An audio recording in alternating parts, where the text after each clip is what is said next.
I've I'm calling this meeting to order. This is the Parks and Environmental Sustainability Committee of the Whole meeting held on Tuesday, October 28th, 2025. I'm sorry, October 28th, 2025, commencing at 4:32 p.m. Council members in attendance are Council President Kritzer, Council Vice President Forsyth, Council Member Salahuddin and Stewart, and online joining us is Council Member Fields, and myself, Councilmember Nueva Camino, as the presiding officer. Any late arrivals, I will let you know for the record when they arrive. We have 2 action items to discuss today, 5 informational items from this committee, and then we'll have 1 item from safety on the agenda today. The first item on the agenda today is the amendment to the Operational Services Agreement between the City of Redmond and Wave Aquatics. Joining us this afternoon is Director Hamilton and Deputy Director Hoopner. Welcome. Good afternoon, City Council. I'm Director Lorraine Hamilton. I'm joined today by my Deputy Director, Zach Hoovener. And the item we're bringing forward today is an amendment to our operational services agreement between the city and Wave Aquatics. Wave Aquatics has operated the city's pool, and we're looking to continue that with some updates and changes and improvements. So I'll hand it over to Zach to finish this item. Good evening, Council.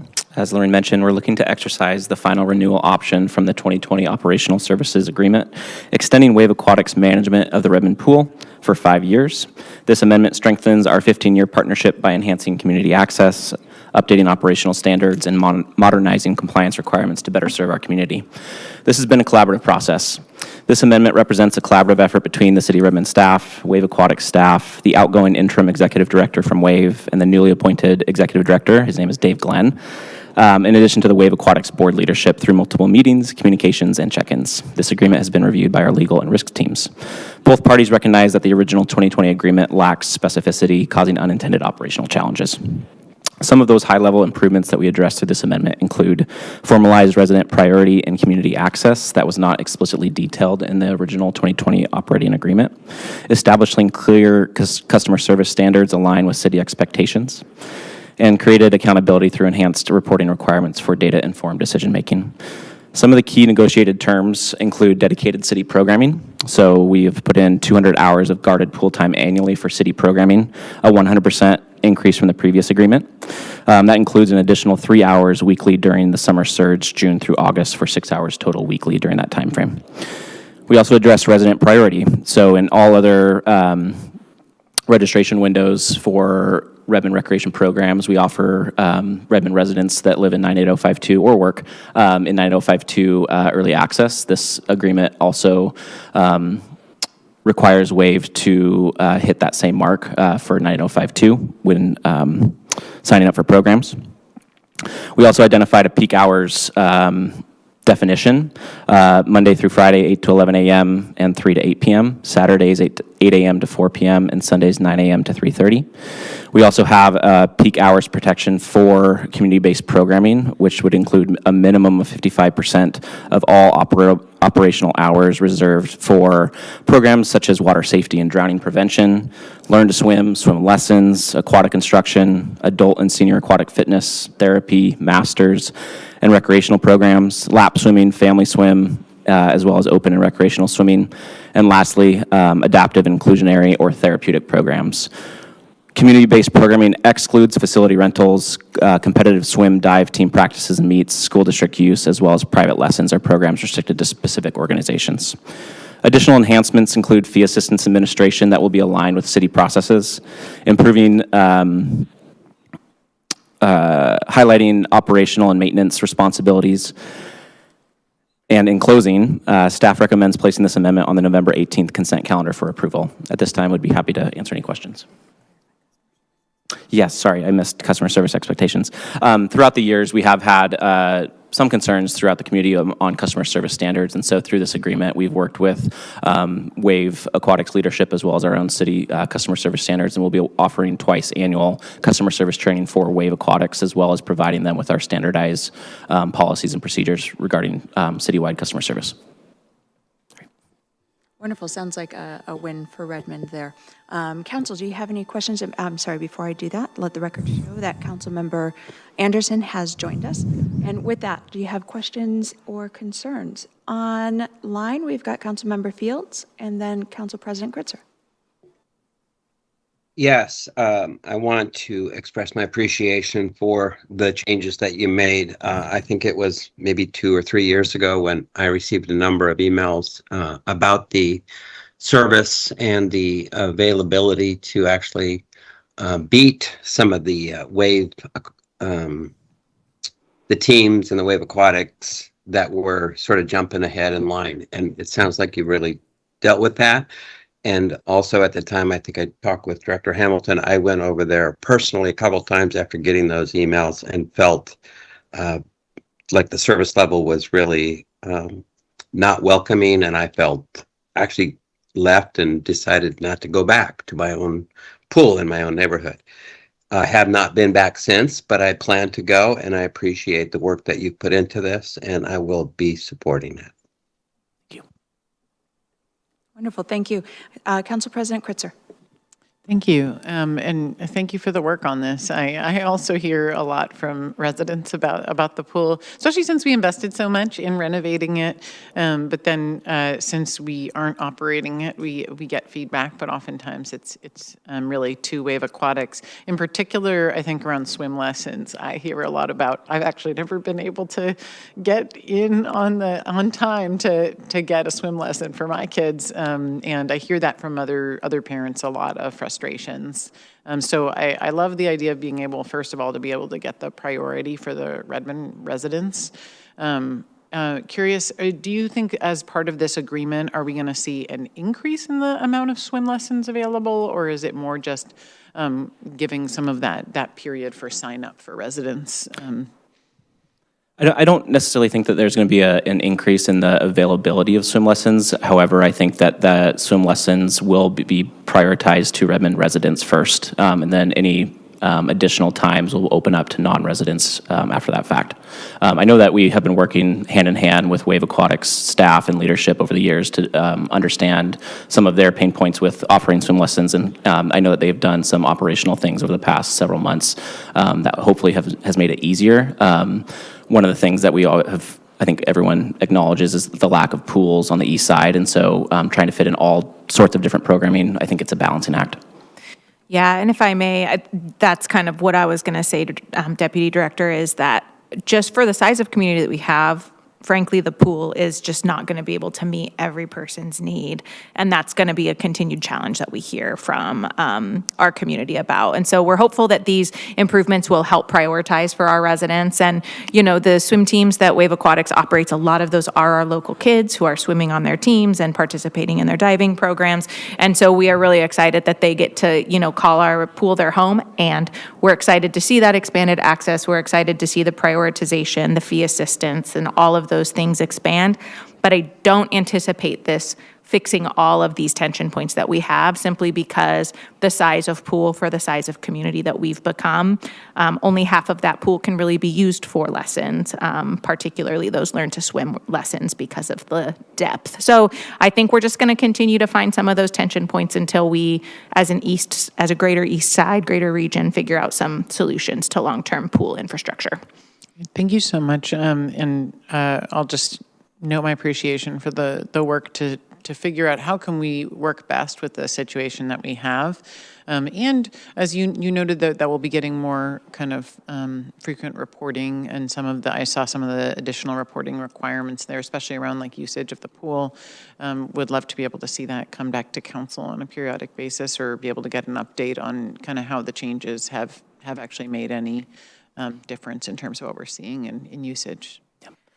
We can include that in our recreational program updates that we bring forward as part of that piece. One additional thing just to mention is that Wave recently went through a software transition that has allowed us to get that additional clarity for those operating and reporting metrics. So yeah, like the Director said, we'll bring it back in the recreation updates. Any other questions or comments from council? Well, I'm very happy to see the Redmond residents being prioritized with this. especially since we have access to waterways and making sure that we've got access to swim lessons. It's heard that, it's going to perhaps mitigate any increased number of issues for customer service, but that we'll still feel that tension because, well, our community is going to be growing. It's already a smaller resource for what we have. And while our community is going to grow, that pool is not. So with that in mind, thank you for bringing this item forward. Looking forward to seeing it go on consent. Council, is there any concern about this going on consent for, when was this coming back? November 18th. Well, seeing none, we'll see you then. The second item on our agenda is the Award Parks Impact Fee Study Contract to the FCS, a Bowman company, in the amount of $79,890. Director Hamilton is remaining with us, and joining us is Lindsay Falkenberg. Welcome, Lindsay. Thank you. Good afternoon. This is our next Parks item, and this is to award a contract for a Parks Impact Fee update. And so I will hand this off to my Parks Planning Manager, Lindsay Falkenberg.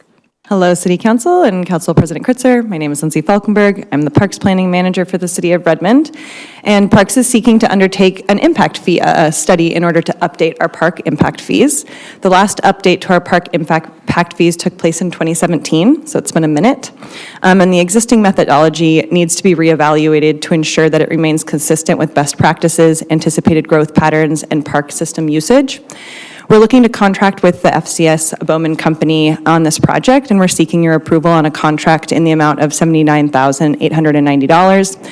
Under this contract, the FCS will provide professional services. They will conduct a comprehensive review and update of our current park impact fee schedule. They will also assess our current approach, identify and evaluate alternative methodologies, and recommend updates to the fee schedule that reflect changes in our community's demographics, land use, and recreational demands. The FCS will also seek to incorporate recent legislative changes. This includes middle housing, RCW, and the House Bill 452, and includes developing a fee structure for middle housing types. Once we have completed this study, we will be able to update our impact fees in 2026. As soon as this contract is approved, we are prepared to begin working with the FCS, and this study should be complete in about 9 months. FCS is highly qualified to support us in this process, having carried out similar studies and updates with many neighboring cities, including Kirkland, Fife, Issaquah, Kent, and more. And our desired next step is for this item to return to City Council on November 3rd during the consent agenda for approval. Are there any questions? Council? Council Vice President Forsyth. Thank you. So you stated that this will come back November 3rd for council approval or council consent. Is that are we going to have enough numbers to feed into our budget process at that point, since next year is a budget? So no, I was actually just going to add that. So the goal actually is to adopt this park impact fee into the budget next year. And so we won't have those, new and improved numbers for Director Cochran to include in her calculations, but the finance will be involved throughout, and so they should be able to also make some estimates. The other thing to note that I wanted to note that might get to part of your question is we haven't updated our methodology in 8 years, but we update it per the COLA or the cost of living every year. So it's not drastically probably going to change too significantly, but we will see some shifts. And I know that Director Cochran and her team will be ready to incorporate that after it's adopted. Okay, thank you. Yeah, just want to make sure that budget process and this aligns so that we're all on the same page. Appreciate it. Absolutely. Thanks. Council President Kritzer. Thank you. This looks like a good proposal. One question on the stakeholder engagement. Can you clarify a little bit of the stakeholders that they would be engaging, since it seems like a lot of this project is calculating the fees? Is it those who would be paying the fees, or is it more about, is it part of understanding kind of the demand that feeds into the fee? Yeah, we asked that during our interviewing process. I'm trying to remember what they said. But if I remember correctly, it's more, like internally trying to understand stakeholders that are maybe working on updating fees within the city and methodology. So, internally having folks give feedback on that process, but then also making sure that we are including people who might be might be paying fees, so developers, and understanding how that process goes for them and making sure that the methodology works well. So if I'm remembering that correctly, but I'm also happy to go back and look at my notes and then come back to you all with some more information we can follow up. We can follow up in an email. Councilmember Stewart, and then Councilmember Fields online. Sure, thanks. Just quickly to add to the conversation so we can all feel that the fees, impact fees, are being considered holistically. I just wanted to give a preview that next week in my committee, exclusive of Parks and Fire, we'll be reviewing the contract for the annual impact fee indexing. So stay tuned for more next week. Thanks. Thank you. And Councilmember Fields. Yeah, so when the work is done by the vendor and you get a set of recommendations, what is the process after that, to determine or verify that we did in fact get the equity that we were looking for and how those fees would be applied? You mentioned middle income housing. So does it go to you and then you work with them to fine tune it from a city perspective, or does it come straight to council? What is the process that you anticipate after the work is done by the vendor? Yeah, I think there's some internal process first. So, we'll work back and forth with them, and we have people from planning involved in this as well. In finance. So there'll be some internal process to make sure that the study, it's a study, and they help us understand how to implement it as well. And so we'll have some of that back and forth with them before we come back to you all with any sort of an update or recommendation. Thank you. Seeing no other questions or comments to be added at this time, and my questions were already asked, so Council, is there any concern for this going to consent for November 3rd? Well, seeing none, we will have it on consent and see you then. Awesome, thank you. You're very welcome. Our next item on the agenda is not for action, but now switching over into one of 5 of our informational items. First up is the Environmental Sustainability Action Plan Implementation Update for October 2025. Known around here as our ESAP update. And joining us, staying with us, is, okay, well, Director Hamilton is just hanging out. And welcome, Jenny Liebeck. Yeah, good evening, Council. So I'm Jenny Liebeck, Sustainability Manager, and with me this evening is Valeria Cosgrove. She's our Sustainability Coordinator in the Executive Department. And this is just our quarterly implementation update of the 2020 Environmental Sustainability Action Plan. So Attachment A, our usual spiel, Attachment A includes a lot of the details. Tonight we did just want to highlight 2 specific updates that were included within Attachment A. So the first is, I just want to call to your attention that we're really excited. We're nearing the home stretch for the 2025 ESAP refresh, right? So the next chapter of our climate work. And so we will be coming before Council for a 3rd study session on November 12th. And the intent of that study session will be us reviewing the full draft plan. And so draft materials will be coming to you on Friday. I did just want to flag one piece is that we will be delivering a Word document version of the plan, but know that then the following week we will be emailing you and publishing for the community a designed version as well. So content is still the same, just looks prettier. We just needed a couple more days to get that all wrapped up. So again, we're really looking forward to seeing you on November 12th to dig into that plan. And then the next highlight that we wanted to touch on today, this past summer, we conducted an air purifier distribution event, and this was in response to wildfire smoke and to help our communities become more resilient. And so Valeria led the development, research, and implementation of that pilot project. So we just wanted to highlight some of the lessons learned and outcomes of that work. Perfect. So yes, as Jenny mentioned, we distributed 104 air purifiers at 0 cost to income-qualified residents to build community resilience against wildfire smoke. It was a pilot program, so there were limited purifiers, but we did really targeted outreach to ensure that people who received these air purifiers would not otherwise be able to afford a purifier or get to a shelter easily in the case of a bad smoke event. So we did outreach through Avon Villa, Friendly Village, and Martin's Mobile Villa. And it was kind of a way to see if there was a need. The answer to that is yes. We had over 100 applications, gave away all of our purifiers, 70 of them through distribution days that we did at Avon Villa and at City Hall, and then 30 of those were given out through our community partners that we've been working with throughout the entire ESAP development process. And I just want to highlight some lessons learned from this experience, one being translation. So we translated the applications, we had translated legal disclaimers for people that received the air purifiers, and translated educational materials about smoke safety for the recipients. Made a world of a difference. At Avon Villa, we had me, a Spanish speaker there, to be able to help people work through the applications, and then we also used the new translation tablets when we hosted the distribution days here at City Hall. And with that as well, location and outreach approaches in this pilot program were very informative. I think it was interesting. We learned that mailers kind of were the most effective way to let people know about the program on their doors or in their mailboxes. But we also worked with property managers who used their mailing lists to digitally contact their tenants as well.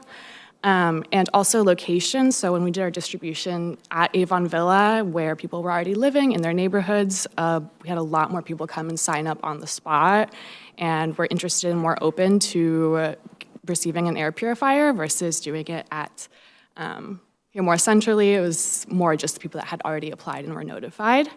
So, and also another interesting lesson learned was the type of fans. So we offered Winix purifiers, which is a smaller, kind of nicer air purifier. And then we also offered the option for a box fan and filter that supplied cooling and filtration to kind of see if there was any sort of preference within the community. And pretty much everyone wanted the Winix purifiers, even those who had originally signed up for the box fan and filter. So I think it just speaks to providing something that is nice to people, that they want to keep and take care of. And we're excited for next year. We're hoping to scale up the program. We have everyone's information who had applied this year to remind them in the early summer to replace their filters, and we're hoping to acquire some filters to be able to provide those replacements for free and upkeep maintenance for them. And we will be doing that partnering with the fire department for future distributions as we expand the program. So.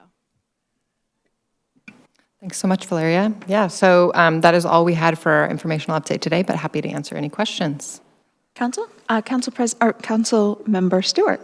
Thank you so much, team. I really appreciate the work on this. I think that the grid capacity study that is mentioned in your report is also really important. Wanted to just give you an opportunity to share a couple of sentences about what is the question that we're trying to answer with us, and it looks like we'll be back in a couple of quarters with the results. Yeah, so this is a project we're doing in partnership with the City of Bellevue. Really just to have a first step in understanding what we as cities can do to help address the challenges we have with grid capacity, especially as we grow, as we decarbonize our buildings, right, and put more demand on the grid, and as we electrify our transportation system. So we understand that these pieces are in tension, and we just want to be sure that we're being as proactive and good partners to the utility, and also having the utility understand what some of our challenges and needs are as well. So we're really looking forward to that. And again, we will be back before council with that in probably Q2. I think around there is when we should be back. Council President Kritzer. Just a quick note. First of all, thanks for the great work that you're doing. I think this year in particular, we've seen it through the work that you're doing a lot of interesting innovations and pilots. And I think in one of our last items, we were talking about thinking ahead to budget. But I just wanted to put on the record, with pilots like this air purifier distribution, or even the Solarize campaign, or the tree giveaway, which it seems like there was more than enough demand. Is just that I hope we'll see when we come to budget next year, taking some of these pilots and some proposals to scale up. If we see there's demand from residents and that's helping our community be more sustainable and achieve our community-wide targets, let's scale those up. So. Absolutely, and just a quick note with that is that that's also why we are updating our sustainability plan at this point, right? Is that we understand what our priorities are now. Then we start into the budgeting process next year with a really clear vision of what the needs are and what the opportunities are, so then we can work with finance to align as much as possible those opportunities with the budget. So we feel really well-positioned moving into the next budget cycle. Thanks. Wonderful. Any other questions or comments for Jenny today? Well, Jenny, there were plenty of things inside of here that was really great work. One of the through lines that I saw was actively going out into the community and meeting the community where they are and not pulling them to City Hall, but rather going to there. So I thought that was incredible, whether that was, having partners to help plant for the tree giveaway with this particular program with the air purifiers. On the topic of the air purifiers, do we have anything scheduled for any type of feedback after the purifiers have been in use, or getting any follow-up after that? That's a great question. We had not planned on that, but we absolutely can. So Wonderful. That's a great idea. Thank you. And thanks for the update. Moving on to our second informational item on the agenda is Old Firehouse Facility Recommendation Process Update. Joining us, welcoming back Lindsay Faulkner to the table. Welcome. Good evening, Council. Director Hamilton from the Parks and Recreation Department, joined by Lindsay Falkenberger, our Parks Planning Manager, here to just give an update as to our process with our recommendation for the Old Firehouse Teen Center. We've been hard at work with our stakeholder group and our consultants, and so Lindsay's here to give an update. As a reminder, we are planning to come back to City Council on November 12th with a full study session, and so if there's questions that you're hoping that we hit in that time, it would be helpful to know those today as well, because we may not be able to answer everything today, just from both we may not have the answer and time. Hello, City Council. Again, Lindsay Falkenberg, Parks Planning Manager, and excited to give you guys an update on the Old Firehouse facility recommendation process and where we're at. Since I was here last on September 23rd, we've taken the following steps. Immediately after coming to City Council on the 23rd, we held our second focus group meeting on September 24th. We held that at the Redmond Community Center at Marymore Village, and that one included an online focus group for folks who weren't able to attend in person. We used the same format at that focus group session as we did on September 22nd, and ultimately, over the course of the two focus groups, we had 57 unique attendees that included teens, service providers, community members, alumni, parents and caregivers, and OFH alum. I might have just said alumni twice. We also held our third stakeholder group meeting on October 1st. At that meeting, we checked in on group reflections since meeting 2. We discussed stakeholder group recommendation factor scores. We presented key themes we'd heard during the focus group meetings. We shared additional information about the options and known factor data, specifically comparing advantages and considerations for a renovation versus a rebuild. And we scored the options for each factor. Then at our fourth stakeholder group meeting on October 8th, we checked in again on group reflections since meeting 3. We shared requested information around timeline to open for each option. We presented the stakeholder group's recent scoring results and calculated weighted scores for each option and discussed the scores and learnings from the overall MODA process. And we had multiple small group discussions and share-outs in order to start building towards our final recommendation. At our fifth stakeholder group meeting on October 22nd, we checked in on group reflections since meeting 4. We shared updated mentee poll results of the group recommendation leanings, since we'd added a third option for them to score, which was rebuilding on the current location, and that was based off of their feedback and feedback that we'd received from the Teen Center subcommittee. And then we also had breakout group discussions on visioning for the future of the Teen Center and presented a draft recommendation based off what we had previously heard and gave them an opportunity in breakout groups to revise the recommendation based off of their own input. And throughout all of this, we've continued to update the redmond.gov/OFH website. We are almost caught up on posting meeting minutes for the public to view, and those meeting minutes are reviewed by our consultants, by city staff, and by the stakeholder group for accuracy. We are also continuing to reflect frequently asked questions on that website, as well as the process. And then additionally, last time we were here, you requested that we rework the graphic that we provided to better demonstrate the Teen Center Subcommittee's involvement and to kind of show those touch points better. So we did do that. It was included in your council packet and has also been posted online. And our upcoming steps, tomorrow we're holding our 6th and final stakeholder group meeting. At this meeting, we will finalize the recommendation and reflect on and receive feedback on how the process has gone. And then by the end of this week, you will have the recommendation in hand as part of your council packet to prepare for the November 12th study session. And just as a reminder of what will be in that recommendation or report, so we'll send you the slides for the November 12th study session, but we will also send you the final report, which will include the recommendation, but it will also include context around the project. It will provide a description of the process in detail. It will provide an overview of key themes and topics discussed. So we'll expand a little bit on the recommendation to give more nuance to what the conversations within the stakeholder group have looked like. And it will include some visioning that the group has done, as well as a report back from the focus group sessions so that you have more context around what we heard during those. And all of the meeting notes and other materials that we've used during the process will be included as appendices. We will then return on November 18th in hopes of hearing a decision on whether to renovate or rebuild the facility. And beyond that, we anticipate more engagement will be necessary in order to guide the next steps of this process and continue to ensure that we are centering community needs and voice. And with that, are there any questions or, as Lorraine mentioned, anything specific that we can do to prepare for our upcoming study session? Council? Questions, concerns, comments? President Kretzer, please.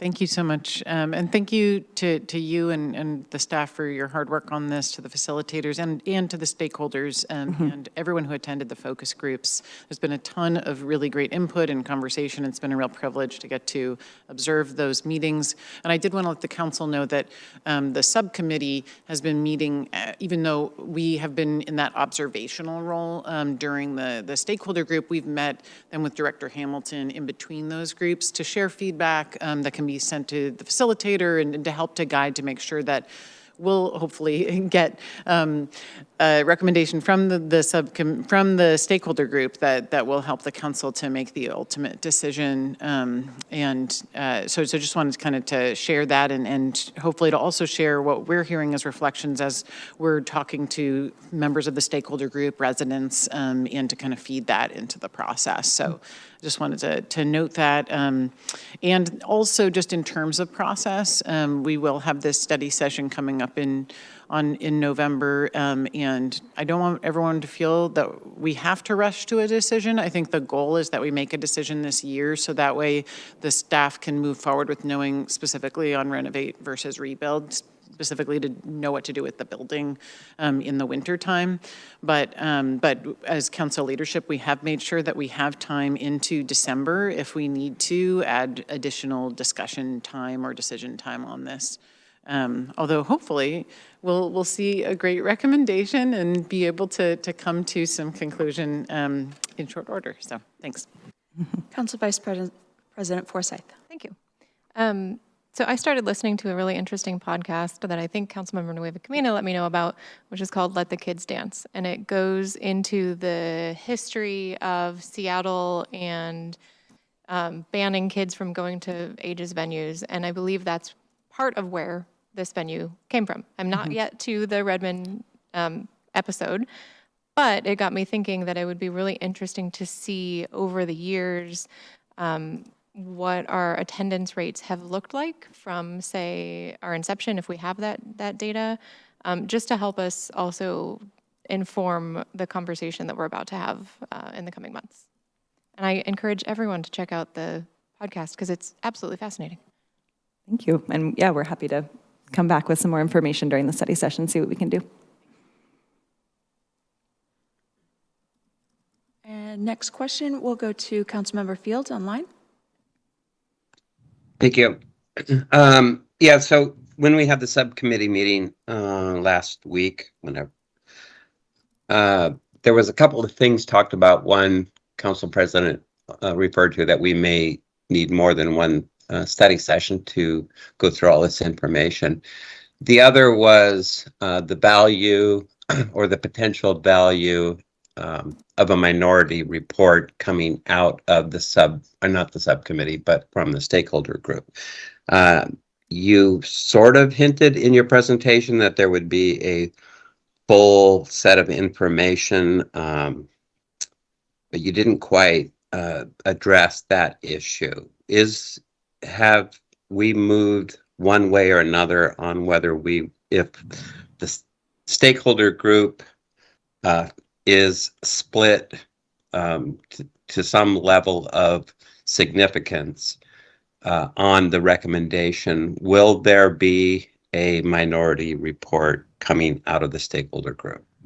There won't be a minority report, but there will be a minority recommendation, yes. Because the recommendation, whether it's a majority or a minority, is couched in the data that we're bringing forward from the process. And so the short answer is yes, there will be a minority recommendation included. And as we go into the meeting tomorrow, you will be clear that if in fact that's necessary, or at some level of the group thinks that's important for council to know about, that in fact will be built during tomorrow's meeting, correct? We don't want to give... Oh, go ahead. It's already built into the draft recommendation that we're bringing into the stakeholder group tomorrow, because last week's meeting made it clear that there was a small contingent that felt that that was really important, and overarchingly, the entirety of the stakeholder group was supportive of that. So it's currently already built into the process. Got it. Thank you. And then Councilmember Forsyth brought up the issue of attendance, and I just wanted to make note, I don't know if there's any information available, but what I've heard from former employees that they didn't, and I think we heard this once during public testimony as well, that there's not really reliable numbers on people who attended either concerts or came to the teen center during events, because they weren't always able to log in, or we weren't always able to capture that. So I think that to the extent that we can provide council information on either the lack of attendance or the full attendance will be helpful in our discussions ahead. Thank you. Councilmember Stewart. Thanks so much. Appreciate the chance for the update and to understand what's coming next. Just two clarifying questions. The first is for staff. Given the kind of cadence of when these meetings are, am I correct that this Friday, when the council materials are posted, we will have this report in hand? Yes. Okay, and will it be cross-posted to the OFH website, redmond.gov, the project site where folks have been finding information? Yeah, I can make sure our staff do that. It's easier for the public to. Absolutely, yes. If it doesn't, depending on when everything gets posted and done on Friday, it may be Friday, it may be Monday, but yes, we'll make sure that it gets up. Great, thank you. Any other questions or comments from the council? I'm looking forward to seeing the numbers of users throughout the history, as well as what we've seen. I know pandemic has definitely impacted those numbers, and on afterwards, post what that looked like. So I'm very interested in that, and just reminding of just how much outreach has been done on this. Inside of our packet goes over the engagement timeline and the diverse places and groups of teens that we've been chatting with, as well as additional stakeholders, going back all the way to March and continuing on. So thank you for that. We will be looking forward to the recommendation on Friday. Thank you. Thank you all. One more quick question, if I may. So sorry, before we move on, Council Vice President Forsyth. Just sitting here thinking about the conversation and about attendance, if there's any moments that we either expanded hours or reduced hours, that would be interesting to know as well. Can do. Great. Thank you so much. Moving on to our next item, informational item number 3, volunteer program update. Don't go away too soon. Staying with us is Director Hamilton and Lindsay Falkenberg, and joining us is Maya Clem. Hello, City Council. My again, my name is Lindsay Falkenberg, Parks Planning Manager, and in 2025, the city hired a volunteer coordinator in order to streamline volunteer opportunities, improve reporting, increase visibility of volunteer opportunities, and tell the story of volunteers in Redmond. Tonight is my pleasure to introduce Maya Clem, whose full title is Green Redmond and Volunteer Coordinator, but is here tonight wearing her volunteer coordinator hat, and who will debrief City Council on the current state of volunteerism at the city and share goals for increasing engagement, improving reporting, and streamlining our systems. Thank you, Lindsay. Hi, Council. So as Lindsay mentioned, my role was brought on earlier this year in March to centralize and streamline volunteer management at the city. Half of my full-time position is to coordinate volunteerism as a whole at the city. I started this by convening a volunteer working group to work collaboratively across the department and the city to understand the needs from all the various different volunteer groups at the city. As I'm sure many of you are aware, there are a lot of different volunteer opportunities that the city currently offers, and they all have their own unique ways of registering for those programs, sharing information about those programs, tracking the metrics of those programs, and then reporting that out.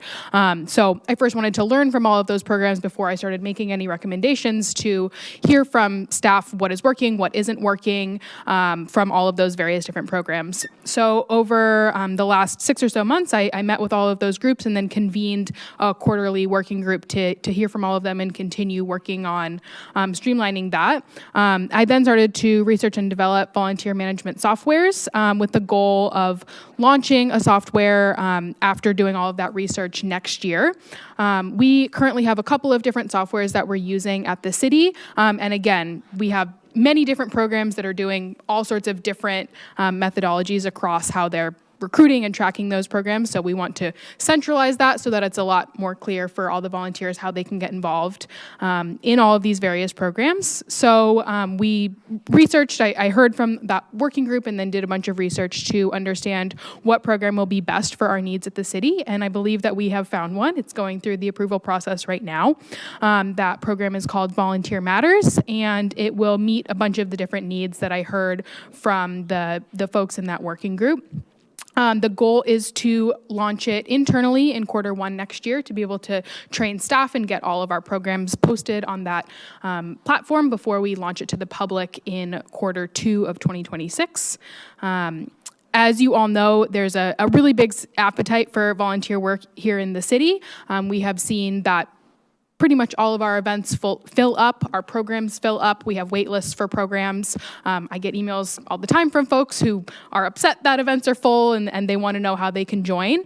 And so I think to meet these needs, we first need to make it clear for folks how they're able to join these different programs. I get a lot of emails and calls from folks who are unclear on how they can join these programs. So I think one step is having a staff member who can help answer those questions. My contact information is listed on the website. When someone Googles volunteer in Redmond, I believe I'm the first one that comes up. So I think it can be helpful just to have that contact information to be able to streamline that work. And then beyond just making it clear for community members how they can volunteer at the city, also making it really clear for staff what support exists to be able to develop new programs, to be able to support volunteerism across the city. Because as I mentioned, our current programs, even if they're sort of unorganized in how they're recruiting and tracking all of that, they are full. And so understanding with staff what the support that myself and others at the city can provide to be able to support development of those new programs, I think will also be really easy with this new volunteer management platform that we'll be launching. In addition to making it clear, it will make it really easy for us to centralize that tracking so that we can tell that story of volunteerism. I think that has been also lacking. We have these incredible programs and stories are not necessarily told about the impact that they have for the city and all of the amazing work that they're able to do in their different programmatic areas. So I am hopeful that we'll be able to launch this next year and it will do all of these great things that we've been thinking about. Thank you. I will take any questions. Council, what questions or comments do we have? Council Vice President Forsyth. Thank you. Welcome. We are all very excited to have you in this role. This was a really big initiative of council to make sure that our volunteer energy that we have in our community was being harnessed. So we're very excited to have you here. And I would just say when that platform gets up and running and any opportunities that we can share out with our networks and our communities, please, please, please let us know. Definitely. Councilmember Stewart. Thank you so much, Maya. As my colleague just said, this is a long, like having this report at this stage of progress that you've made is just like incredibly exciting. So it sounds like, especially in the few short months that you've been here, like you're right on track. Congratulations. Just a couple of things. I wanted to verify. I know that with the city over in the fire department, we recently hired a new emergency manager and preparedness coordinator. They're going to be spinning back up the community emergency response teams. Are they at the table, at your round table? Awesome. I'm seeing a head nod. That's great. I guess the one thing I would just add is I am really eager to, I've seen the first kind of iteration of redmond.gov/volunteer, but I'm just really excited to see that space when you are more ready going into next year, being a place that not only internally do our city staff know what to do and who to turn to when they want to spin up new volunteer roles, but our community knows where to go. It's like a one-stop shop for getting more involved in that way. So just really looking forward to that. And thank you so much for everything you're doing. Yeah, and I can speak to the emergency management piece as well. I just met with the new coordinator a couple of weeks ago as he's starting to get into his role. And it sounds like there's not any volunteer work that has currently been happening as they bring the staffing capacity up in those roles with the new manager coming on, I believe, in the next couple of weeks. And so he will be joining those volunteer working group meetings, and we'll discuss if it makes sense for that work to be on a similar platform. Or one really great thing about this platform is it has the ability to link to external events, but it all shows everything in the same place. So even if the actual event registration or program registration doesn't happen in that same site, it can all be in one place of truth on that redmond.gov/volunteer.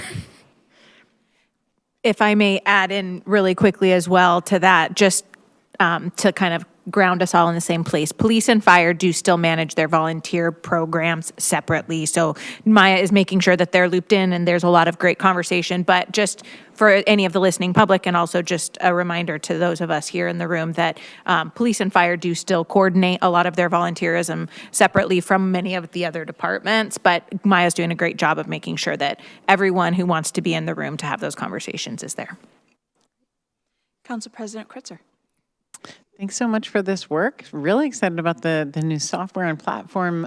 One thing on that I wanted to note, we get a lot of emails from especially young people in our community, teens that want to, volunteer, to be able to get engaged and kind of have that experience. Also hear a lot from Girl Scout troops, Boy Scout troops, Cub Scout troops that want to do different projects with the city. And so I hope that platform kind of gives the opportunity not only for specific events, but also like if people have a general interest in being able to get plugged in and involved or do some sort of project, that they have that ability to do so. Agreed. And I also get a lot of those requests from kind of young people and then also the corporate group side of things. And so the intention with this platform is to have essentially an application for those different groups so they'd be able to say exactly what they're looking for, what the timeline is, and then I'd be able to plug them into those various programs, hopefully, that exist. Council Vice President Forsyth. Thank you. The last comment just made me think that it would be interesting if there was a filter for like all ages, 15 under, 15 and up, just so that when our community goes and searches, they're not let down by the, I'm not old enough to volunteer at this event. That's a great idea. And on that, even for families, I was able to join the Green Redmond Partnership this past weekend, planting trees in Idlewood. And I got there just in time to be hauling mulch and planting. I think I got in probably 7 trees in the ground. It was great. But what was remarkable was the number of families that were there, and families of all ages. And there was something that everybody could do and be a part of. I saw folks that my son played lacrosse with. I saw his mom. I saw another family that I've known, and our kids have grown alongside of each other for some time. And I think that this is remarkable for Redmond because I'm often pointing out we are a community of over 50% renters, and we've got community involvement from our renters that are saying, hey, I'm a stakeholder, I want to be involved, I want to participate, and I want to make this a family thing. So having that family checkbox would be really great as well. Any other questions or comments on this item before we move to our next? Well, Maya, welcome. Thank you. So glad that you're here.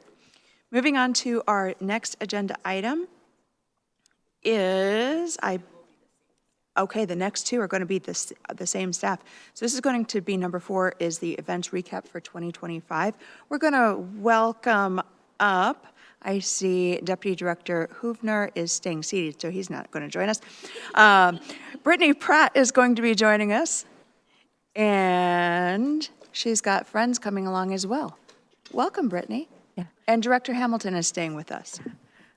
Good afternoon, City Council. We're going to switch gears and start talking about our events update from 2025, as well as dive into the program plan for Redmond Lights 2025, because it is right around the corner. Joining me today is my Recreation Business Manager, Brittany Pratt, our Marketing and Events Supervisor, Lindsay Tusing, our Events Coordinator, Laura Williams, and our Events and Marketing Coordinator, Mac Douglas. Sorry, I was so close. There was a lot of them, but Mac is new to our team as well, so they're going to be joining me tonight to give updates on all of our upcoming events and an update from last year's events as well.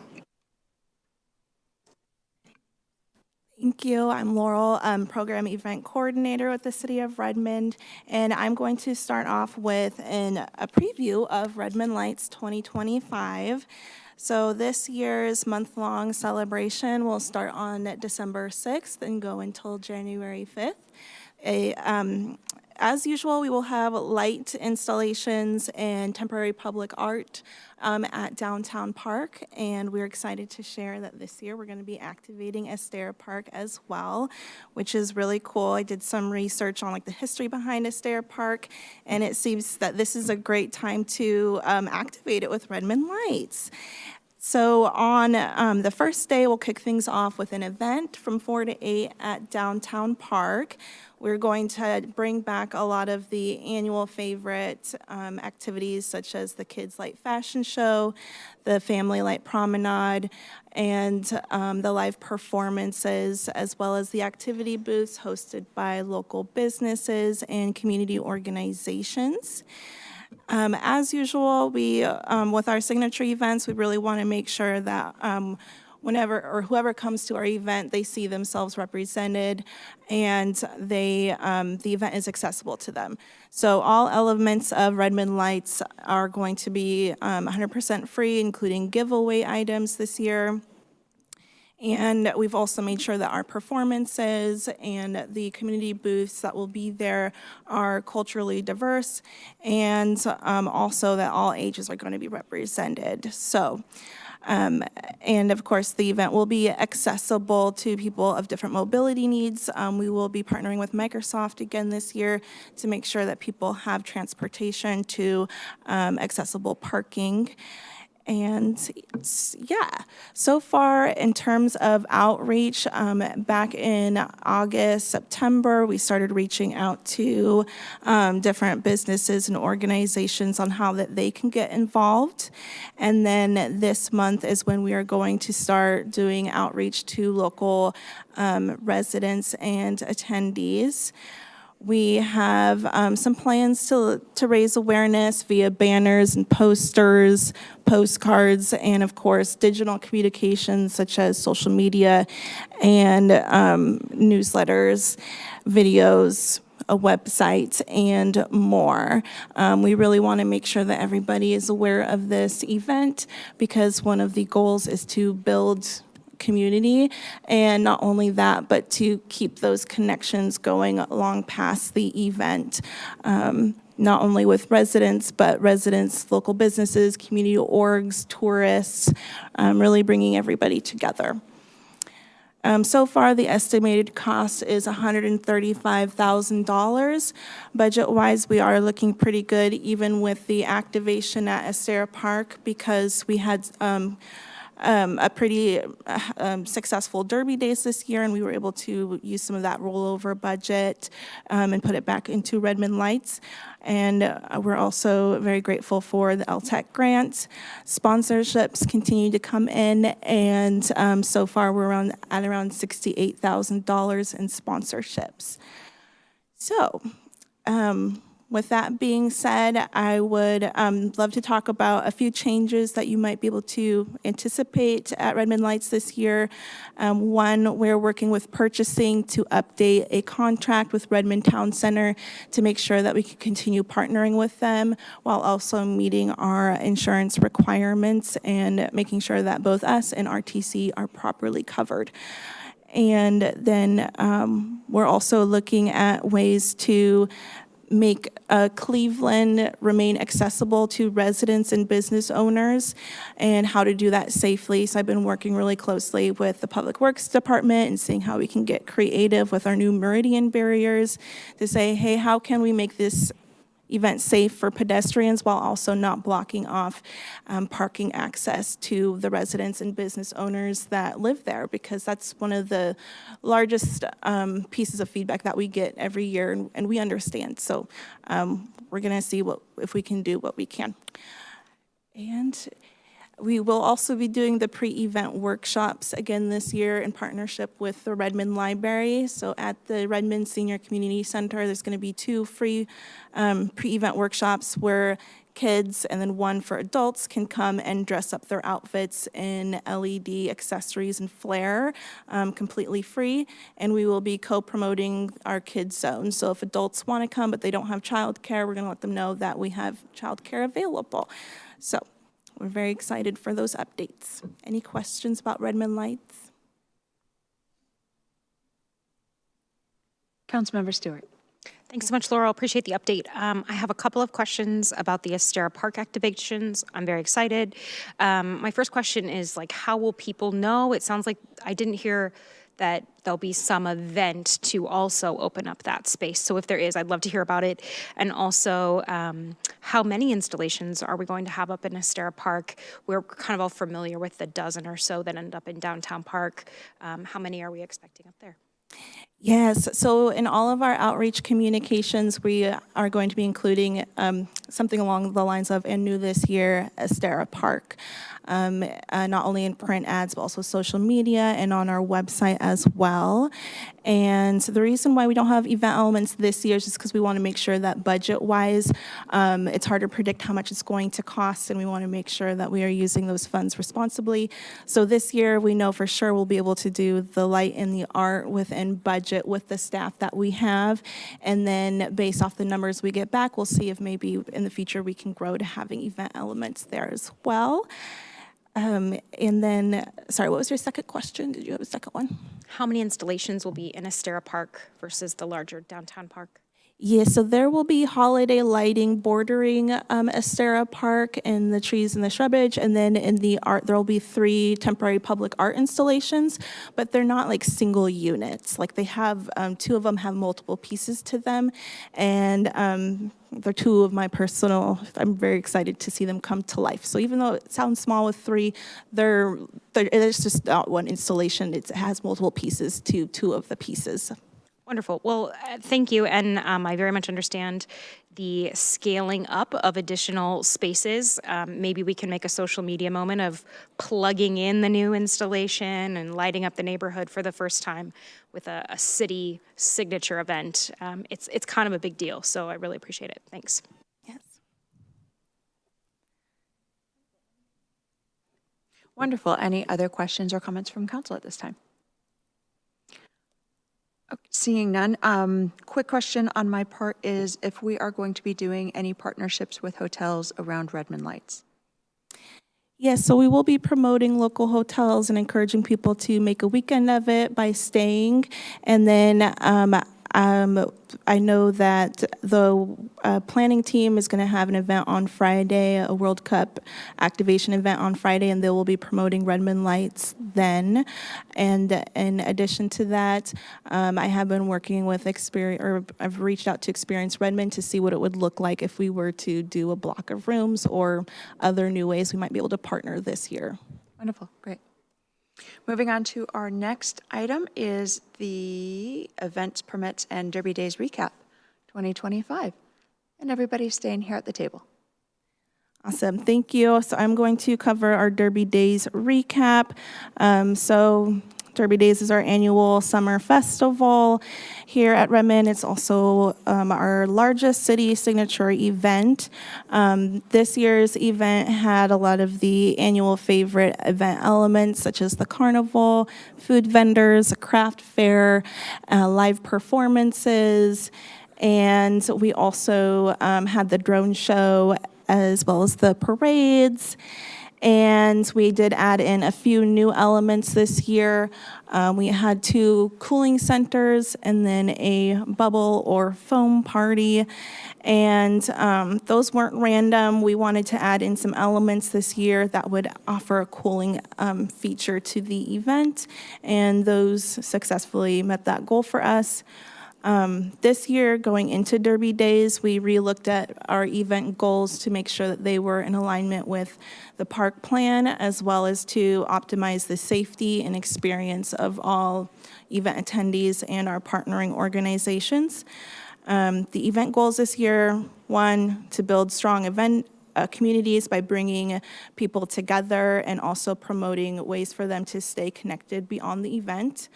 Expanding access for all by removing potential barriers, and that included increasing the amount of free activities that we provided to people, and also improving the accessibility of the event layout. And then lastly, protecting the natural environment by creating a parade that there was no fossil fuels allowed. I don't know if I'm using that terminology right, but basically everyone that was in there had to be human or EV or RNG powered vehicles, and then also diverting event waste from landfills. I would say that we successfully met some of these event goals. One thing that I would continue to love to do is focus on how we can make the event more accessible for people using different mobility aids. And with our other goals, big success meeting them.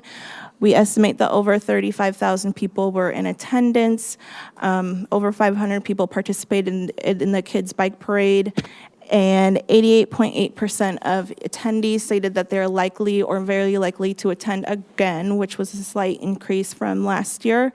88% of the vendors reported having a positive ROI, and over $109,000 was raised in sponsorship dollars. The parade was 100% human, EV, or RNG powered, and we were able to divert over 3,800 items from landfills, which equated to 185 pounds of waste diverted.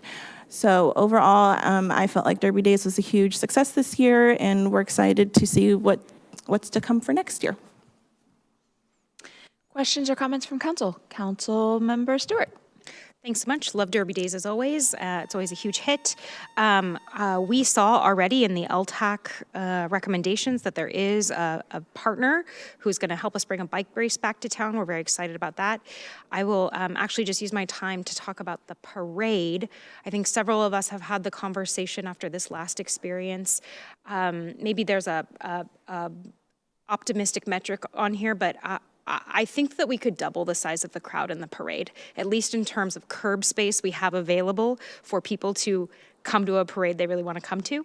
I love the way that our parade is so community focused, and it is so people powered. That is something unique about our parade. A few ideas that I've been kicking around include better promotion of our Grand Marshal. I think there's an opportunity to make that more known. Then it tends to come out like a day or two before, it really feels like. And so maybe there's more opportunity to make that a bigger deal, and maybe add some star power through the getting ready to meet the world next year in the World Cup. We have crafted some amazing relationships and are on our way to building great relationships with Sounders legends. The Mariners, many of whom live here on the east side, recently just went to the playoffs. I think there's some room for some star power, and we can find an EV or a scooter for a great partner like that could also help us fill that curb space. So that's something that I'd like to see us work on, and I think several of us have kind of had that conversation in the days since Derby Days. Thanks. Thank you. Wonderful. Any other questions or comments? Well, that looks to be it. I'm sure that you are going to be getting more recommendations or ideas coming to you in email in the near future, and of course, as we get closer to there. Thank you. Okay, that brings us, To events. to events. Events and permitting, we wrapped up our busiest season in recent memory in 2025 for the number of events permitted. And our highlights are, of course, making his city council debut tonight, Mac Leonard. Happy to have him. He's excellent. He hit the ground running at the peak of event season this August, and really can be credited for keeping it on the rails and making it really successful. And also, you might remember earlier this year, we rolled out a new process for receiving and processing special event permit applications. And I think our numbers and the feedback we received so far from event producers is that it was really successful in being much more accessible. And when we receive the application, it's already much more complete because of those mandated fields that you can't submit the application without. So when we receive the application, we're already halfway there in gathering the information we need to vet it and move forward with the applicant. So those are our highlights for the year for event permitting. Any questions or comments from council? Well, seeing none, that brings us to the end of our agenda. Thank you for hanging in there with us this afternoon. Is there anything else for the good of the order? I'm so sorry, there is one more on here, and that is the mobile command post tour for council.